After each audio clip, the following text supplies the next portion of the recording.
नमः कालकालं नमो दिव्यतेजं नमः कामभस्मं नमः शान्तशीलं भजे पार्वतीवल्लभं नीलकण्ठम्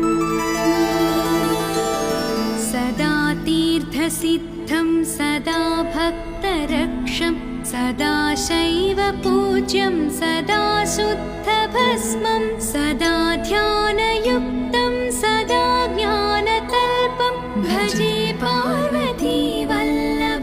नीलकण्ठम् वसानं भयानं महास्थानवासं शरीरं गजानां सदा चर्मवेष्टं पिशाचं विशोचं पशूनां प्रतिष्ठं भजे पार्वतीवल्लभं नीलकण्ठम् फणिनागकण्ठे भुजङ्गाद्यनेकं गळेरुण्डमालं महावीरशूरं कटिं व्याघ्रचर्मं चिताभस्मलेपं भजे पार्वतीवल्लभं नीलकण्ठम् शिरःशुद्धगङ्गा शिवा वामभागं बहुदीर्घकेशं सदा मान्त्रिनेत्रं फणिनागकर्णं सदा बालचन्द्रं भजे पार्वतीवल्लभं नीलकण्ठम् करे शूलधारं महाकष्टनाशं सुरेशं वरेशं महेशं जनेशं धने चारुईशं भजेशं गिरीशं भजे पार्वतीवल्लभं नीलकण्ठम्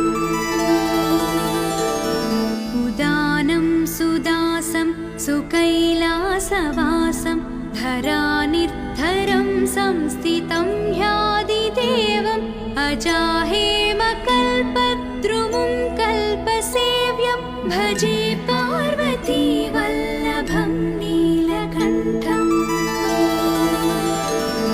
मुनीनां वरेण्यं गुणं रूपवर्णं द्विजानं परन्तं शिवं वेदशास्त्रम् अहो दीनवत्सं कृपालं शिवं हि भजे पार्वतीवल्लभं नीलकण्ठम्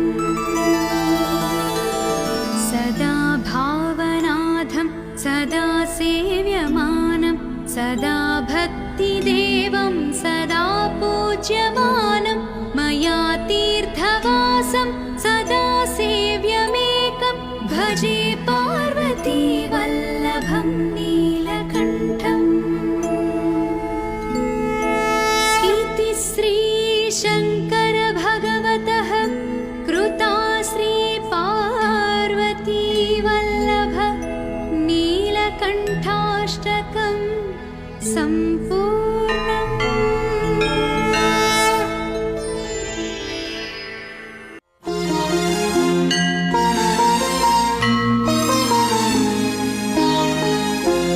भवाय चन्द्रचूडाय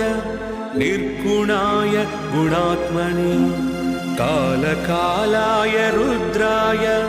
नीलग्रीवाय मङ्गलम् वृषारूढाय भीमाय व्याघ्रचर्माम्बराय च पशूनां पतये तुभ्यं गौरीकान्ताय मङ्गलम्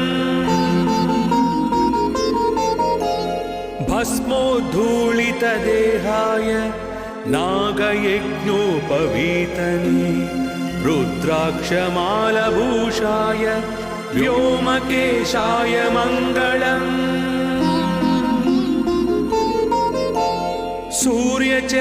सूर्यचन्द्राग्निनेत्राय नमः कैलासवासिने सच्चिदानन्दरूपाय प्रमथेशाय मङ्गलम् मृत्युञ्जयाय साम्बाय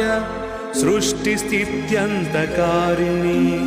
त्र्यम्बकाय प्रशान्ताय त्रिलोकेशाय मङ्गलम्